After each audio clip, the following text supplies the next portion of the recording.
All right, everyone, welcome to today's press conference this week. Well, actually, it's Wednesday.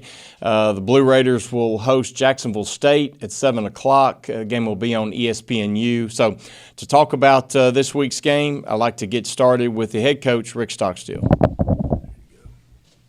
Good deal. Appreciate everybody being here, everybody on Zoom. So like AC said, it's a little bit different week, shorter here. From Monday to Wednesday now. So, but Jacksonville State's a really good team. They're 4-1. I've known their head coach for a long time. We coached together at Clemson for a couple years. Does a really nice job. He's got a really diverse offensive system. They're going to come in here and try to run the ball. That's what they want to do, run it first and throw it second. They're very dynamic. They're very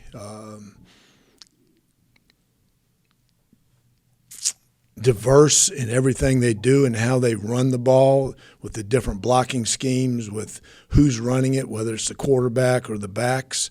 And they're going to try to take their deep shots, the shots throwing the ball, try to get it over the top of us. So we've got to do a really good job of it's very similar. It's not, but it's very similar to playing a triple option team, because they do so much zone read with the quarterback and everything. So we got to do a good job of maintaining gap integrity, playing our keys, playing our responsibility, doing our job, and at the same time on the back end we've got to be very consistent with our eyes and not get caught looking at something that's not there. So defensively, they play extremely hard. They're very talented. They run well, not giving up a lot of points, doing a really good job defensively, and they're very sound in the kicking game. So it's a really, really talented team coming in here. Like I said, they're 4-1. But we've had a good couple days of practice. I like where we're at from a mental standpoint, and I think we'll play well for, Wednesday night. So I'll open it up to you guys. Coach, Rich Rodriguez's offense is obviously known for its tempo. He was one of the guys that sort of pioneered that when he was coming up through the coaching ranks. And you saw that at the end of that Sam Houston game that they won in overtime when they came down and tied it. How do you account for the tempo when you're also accounting for all those sort of zone read option games that you're going with? Yeah, Sam, they're a tempo team, and Tommy Bowden, when he was at Tulane, and Rich there with Tulane, and then coming to Clemson. So not a whole lot different than what people are doing now. They don't substitute a lot. They don't get in a lot of different personnel groupings where they're substituting, so that enables them to go a little bit faster. We've played up-tempo teams forever, so we just have to do a good job. And like I said earlier, a 3 weeks ago, that on these short weeks, because you don't have the meeting time, you don't have the practice time, you can't be as complex with what you're putting in offensively or defensively. So, I think when, you play these, when you're putting your package together, you're not going to have a 7-course meal, to choose from. So I think that'll help us, but we just got to do a good job of understanding. Our scout team has done a really, really nice job these last 3 days of simulating Jacksonville State the best they could.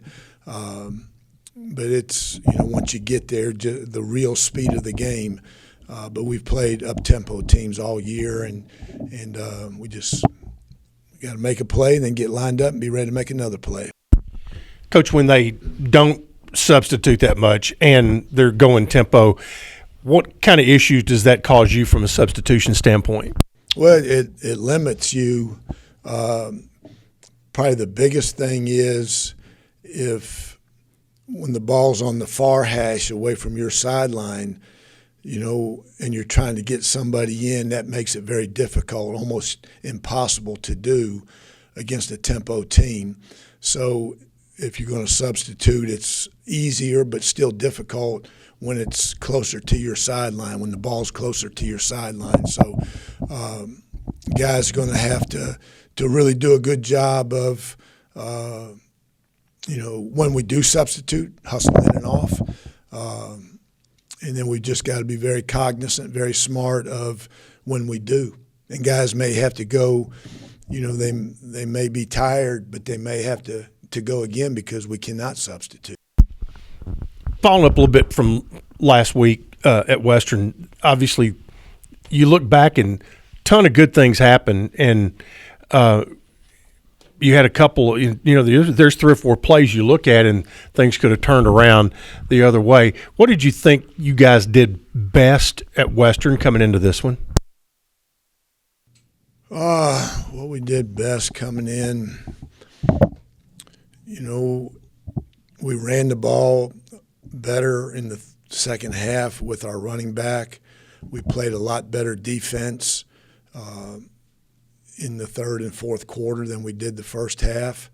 Kind of the same story, Chip. I mean, we've done a lot of good things. We just haven't done enough good things to enable us to win, and that's what we've got to play a little bit more consistent in all 3 phases. But we're doing some good things, just not enough good things, and it's hard to pinpoint, exactly what you. Like I said, we ran the ball a little bit better. We got a turnover in the second half. Trey made a nice interception. We pressured the quarterback. We just couldn't get him on the ground. I mean, he's a really good player, and so we did some good things. We just, not enough to win the game. Defensively against Western, y'all were able to get the Hilltoppers into some 3rd and longs, 3rd and 14, 3rd and 15 type situations that Western was able to convert. When you looked back at the film, was there anything consistent on those plays that led to those conversions, or was it just something else going on? To me, it's always – I always start out by you got to give, their guys credit first. They made the plays. We didn't. They've got, like I said, the quarterback is a good player, and – they got good people around him, so they made some plays. Again, it's been 5 days, since I've watched that film. So I don't know. I can't answer your question. I mean, we give them credit. They made plays, and we didn't. It wasn't like, we missed tackles. I thought we tackled better that game than we had the previous game. They made some really nice throw and catches. It wasn't like we gave up a ton of deep balls. The one touchdown, and I don't know if I guess when they hit the little back out there in the flat, I don't know. I think that was 3rd down maybe. We green dogged it, and he slipped out and got a touchdown. But so they made plays and we didn't. Got a question on Zoom from Chris Harris. Go ahead, Chris. Morning, Coach. Good morning, Chris. How you doing, my man? Great. Good to see you, sir. You too, brother. Even though I don't see you. Talks about turnovers and harping on turnovers and taking care of the football. What are conversations that you specifically, have with your quarterback about, not throwing the ball or throwing the ball away when he needs to, and not, forcing the issue and that kind of thing? Because obviously turnovers in any game are keys to winning. Yeah, it's that's the number one telling statistic in most games. The team that wins the turnover battle has the best chance to win the game. But, the only thing I tell Nick, you don't want to paralyze your quarterback. Nick is a very smart player. He understands the game. He understands the importance of the ball. And I think he's done a really nice job of protecting the ball this year against Western. He had an unfortunate tip at the line of scrimmage, and the ball went up, and they got an interception there, and then one late in the game there. But he's done a really good job of protecting the ball this year, and you don't want to, like I said, you don't want to paralyze them where they're scared to take a chance. I mean, a quarterback, you gotta have the confidence that you're going to stick it in there, and I trust and believe in Nick that he is going to make the right decision on that. And sometimes, it doesn't work out. Sometimes it does, and I just want him to be bold, but for lack of a better word, not stupid. And just be smart and make good decisions, and he's done that. So proud of how he's done that this year so far. Coach, Wednesday night's blackout night. Your guys seem to get a lot of juice wearing the All Blacks. Yeah, I hadn't said anything about it, and I think every team in the country does a blackout now, and they all love it. And like I'll tell them today that you're not getting any extra points or any extra stops or anything because you're in black. It's just a uniform color, and have fun wearing it. But the most important thing is how you're going to play in it. Anything else, Coach? Good deal. Appreciate it. Thanks, Chris, for being on. Thank you, Coach. All right, now it's time for our student athletes. We got quarterback Nick Vadiato and safety Trey Fluellen here with us today, and we'll get started with Nick. Nick Jacksonville State's a defense that's had a lot of success early on this season. When they're playing well, getting shutouts like that against Eastern Michigan, what are they doing well to get those results? Yeah, I mean, they're a very, very talented defense, very sound. They play fast, they play hard. So anytime you go up against a defense like that, you're gonna have some challenges ahead of you. But I think, like I said, they play hard, they play fast, and they're super talented. They have a really good couple D linemen that are able to get pressure and create a lot of plays. And they have a back end who can run and can cover well. So I think, when you go up against a defense like that, you have to do a really good job taking care of all your responsibilities on the offensive side and just playing like our game. Not getting too caught up in what the defense is doing, making sure that we're handling everything we need to do on the offensive side of the ball from the O-line all the way to all the quarterback responsibilities and the responsibilities on the outside. So just honing in on what we're supposed to be doing and executing that at the highest level is going to be key on Wednesday. Nick, when you have these short weeks from game to game, how much of the week is putting the game plan in and how much of it is, recovering and taking care of your body? Yeah, well, I mean, it's been super tough the last 2 weeks, playing Saturday and then playing Western on Thursday and now playing on Wednesday.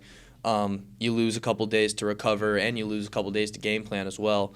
So, and then obviously having classes all mixed in, during the week, it's tough to find time to be in the treatment room, to be in the meetings room, and then also just go out and practice in the afternoon.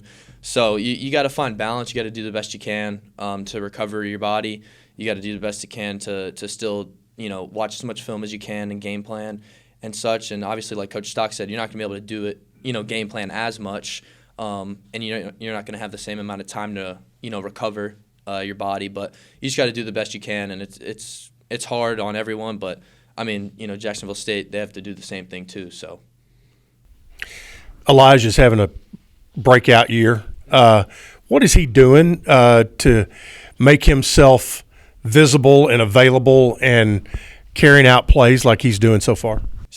Getting open. I mean, he's so smart and he's so talented that, I mean, he not only can he run routes with the best of them and just create space. He's so good at creating space, but he's so smart too as a player, understanding how to attack leverage, understanding different zones. There's some times where he might get out there and not necessarily do exactly what he's supposed to, and that might, sometimes Coach Stu might get a little little upset on that. But I mean, more often than not, he's so smart and understanding of what the defense is doing, that it just creates so much opportunity for him because he's constantly getting open. And as a quarterback, I love when I could look out there and I have reliable receivers who I know if I get them the ball, they're going to make plays.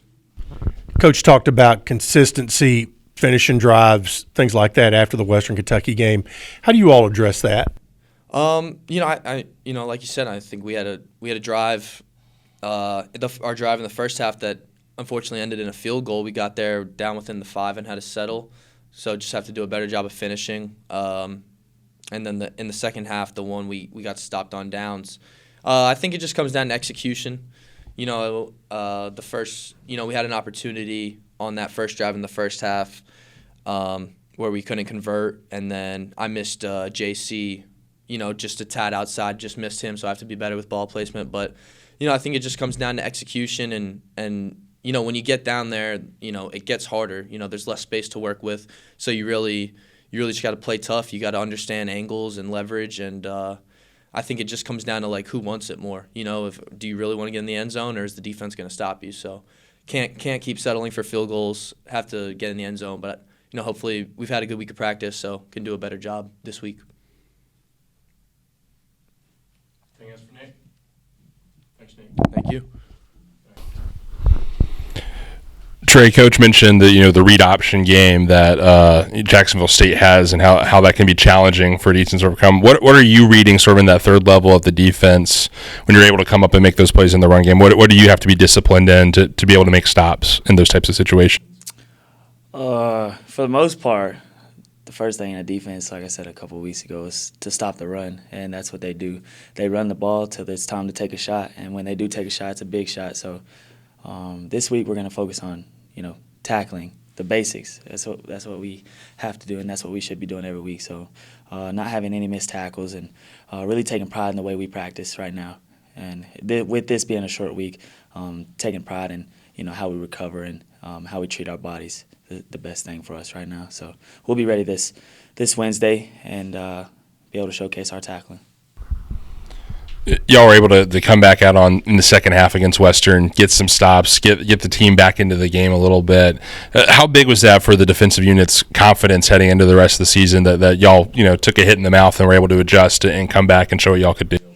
Yeah, as a defense, we understand that there's gonna be plays made on us. We just have to take pride in ourselves and take pride in the things that we do for the most part. And these are games that you want to win, and obviously as a competitor you want to win every game. So anytime we can get our offense in a better field position or 3 and out, makes it that much better.